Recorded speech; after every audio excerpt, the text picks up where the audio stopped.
Kalau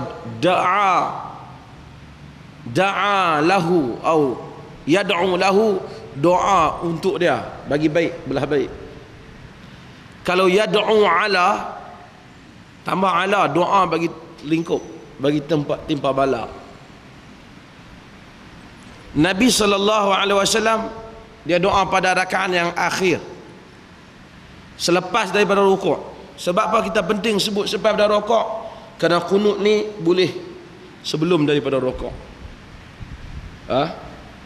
Kunut ni bukan selepas dia rukuk. Bahkan sebahagian para fuqaha, para ulama hadis lebih cenderung menyatakan kunut witir sebelum rukuk. Walaupun kedua-duanya tak apalah, selepas dan selepas. Tapi kunut witir sebelum rukuk itu disebut di dalam banyak juga hadis.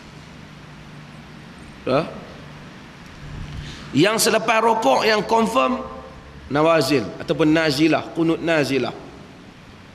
Baginda kunut nazilah selepas baginda membaca Sami Allahu liman hamidah, Rabbana Allahumma Rabbana lakal hamd, baginda sallallahu alaihi wasallam akan berdoa untuk doa kunut.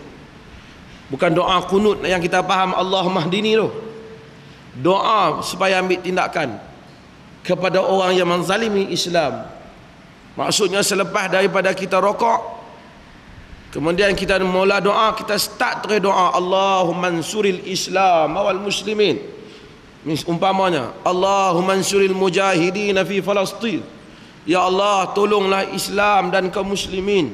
Ya Allah tolonglah mujahidin di Palestin, tolonglah mujahidin. Allahumma ansuril mujahidin fil Iraq, Allahumma ansuril mujahidin fi kulli makan. Pada setiap tempat, pada Kashmir, pada mana, doa. Boleh doa. Tak payah kita angkat-angkat Allahumma hdini fi man hadait wa afini fi man afait, kemudian barulah kita nak doa. Tak disunatkan demikian. Allahumma hdini fi man hadait itu untuk witir. Yang ni kita doa untuk nazilah saja, untuk berlakunya peristiwa. Ada orang kata tak hafal, takkan tak boleh hafal, pendek. Allahumma ansuril Islam wal muslimin, ya Allah tolonglah Islam dan kaum muslimin. Tak boleh kan nak hafal tu? Tak apa. Allah Ta'ala maaf. Sebaik dia tahu rumah dia nak balik tahun lah. Sikit sangat nak hafal tu. Tapi dah tak upaya kok. Mayang kan nak hafal apa? Mayang di masjid tu imam yang baca. Kalau tu imam panjang tu pun tak larat nak hafal, kena tukar pelet lah.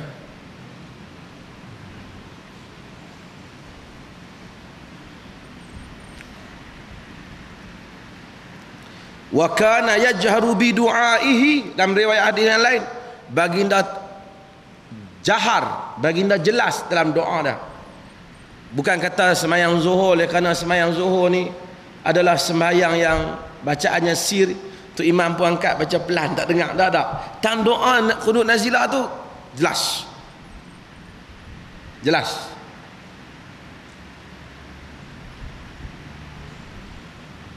Demikian juga asar.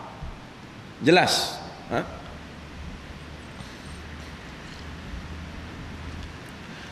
Wa yarfa'u yadayhi, dalam sebagian riwayat yang lain disebut baginda angkat tangan. Angkat tangan. Wa yu'amminu man khalfahu, dan mengaminkan doa baginda sallallahu alaihi wasallam orang yang ada di belakang baginda. Jadi makmum ni janganlah duduk sengap dah, amin janganlah. Orang Melayu ni mulut dia berat sikit.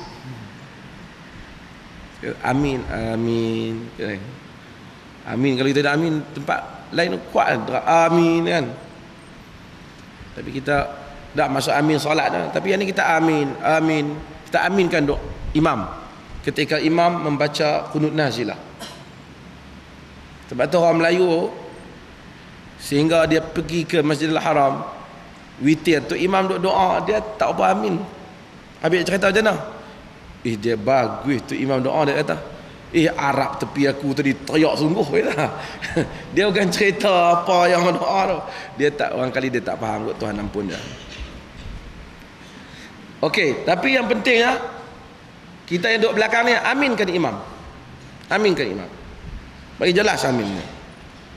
Dan baginda kunut nazilah ini pada semua sembahyang yang 5 waktu. Semua baginda kunut. Dan baginda tak sebut melainkan untuk doa pada satu kaum dan untuk menangkan satu kaum. Antaranya baginda pernah sebut Allahumma anjil Walid ibn al-Walid wa Salamah bin Hisham wa Ayyash bin Abi Rabi'ah. Ya Allah, selamatkanlah Al-Walid bin Al-Walid, Salamah bin Hisham, Ayyash bin Abi Rabi'ah. Nabi doa pada mereka. Kemudian Nabi pernah minta supaya Allah ambil tindakan pada puak-puak yang lawan baginda. Ra'il, Zakwan, Lihyan, Usiyah. Nabi minta supaya diturunkan daripada mereka kemarau macam mana kemaraunya zaman Nabi Yusuf. Nabi marah, khianat. Buat perjanjian dengan Nabi, tak apa Rasulullah, hantar mailah wakil, kata kami pun nak tahu macam mana Islam. Nabi hantar hak terpilih. Nabi pilih sahabat hak kemas-kemas Nabi. Depa bunuh, depa khianat. Nabi doa, Nabi mayang, Nabi doa kat apa? Depa bunuh tu menunjukkan satu hal. Pertama, menunjukkan Nabi tak tahu benda gaib hak nak mai, melainkan apa yang Tuhan beritahu. Tok guru tarekat tu mengaku hebat lebih daripada Nabi. Ada sebut tarekat, tak ingat. Ada satu orang perempuan di Perak, nama dia Maryam apa. Dia mengaku jadi Nabi. Dia hantarlah surat